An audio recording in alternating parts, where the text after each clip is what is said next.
السلام عليكم ورحمة الله وبركاته، مبارك عواشركم تعيدوا بالصحة والسلامة. اليوم معكم فيديو جديد غنشارك معكم التقنية ديالنا ديال العيد اللي كنتمنى تعجبكم، ونبداو على بركة الله. وإلا عجبكم هذا الفيديو بارطاجيو مع العائلة. نبداو بسم الله. خديت هنا التقلية ديالي، هي من بعد ما غسلتها مزيان درتها في الماء ودرت لها شوية ديال الملحة وشوية ديال الخل باش كتحيد منها ديك الريحة اللي كتكون فيها. صافي دابا غادي نديرها حتى تسقطر وعاد غادي نقطعها. خديت هنا البصار نتاما غسلتهم مزيان وقلبتهم وغسلتهم مزيان بالخل، هو اللي كيحيد ليهم داك الجيلاتي اللي كيكون فيهم هانتوما، وضفرتهم. صافي دابا غادي نديرهم باش يتسلقوا، عاد غادي نقطعهم باش نزيدهم مع التقليه. ها هما بعد ما سلقتهم دابا غادي نقطعهم. كاين اللي كيقطعهم، كل واحد اللي بغى الطريقه اللي بغى يديرها ليهم، انا كندير لهم هاد الطريقه. دابا غادي نزيدهم على ديك التقليه ديالي.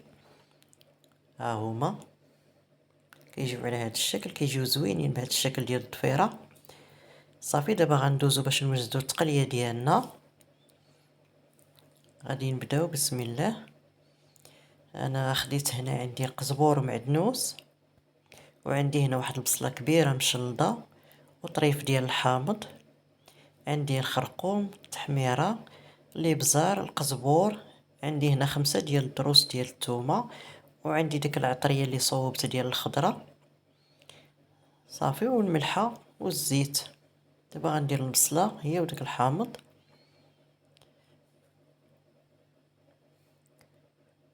صافي دابا غادي نزيد ندير نص معلقه ديال الابزار، وغندير معلقه ديال الخرقوم، معلقه صغيره عامره. كنعرفوا الخرقوم راه زوين وصحي. غندير معلقه ديال التحميره، وغنزيد القزبور، ندير معلقه عامره ديال القزبور، وغندير هاد العطريه هادي اللي قلت لكم صوبتها، نفعاتني بزاف في العيد، في القطبان، في كل شيء، كتجي بنينه بزاف. وتقدروا ديروا اليازير في بلاصه اللي ما عندوش هاد العطريه، الا ما صوبتوهاش تقدروا ديروا اليازير، وكنتمنىكم تصوبوها وتجربوها، راه بنينه بزاف. صافي درت القزبور والمعدنوس وتزيد ديك الثومه. دابا غنزيد كاس ديال الماء، كاس العنبه ديال الماء. صافي وغنزيد شويه ديال الزيت حيت التقليه كتكون مشحمه. غندير غير شويه ديال الزيت مخلطه ما بين الزيت الروميه وزيت الزيتون. صافي دابا غنسد الكوكوط ديالي وغادي نقص عليها العافيه وغادي نخليها حتى كطيب ليا نص طياب. غنزيد الملحه. صافي من بعد ما طابت نص طياب انا درتها في هاد الطنجره هادي ودرتها فوق الجمر باش غتشحر ليا مزيان. هانتوما ملي طابت نص طياب درتها ودرتها فوق الجمر.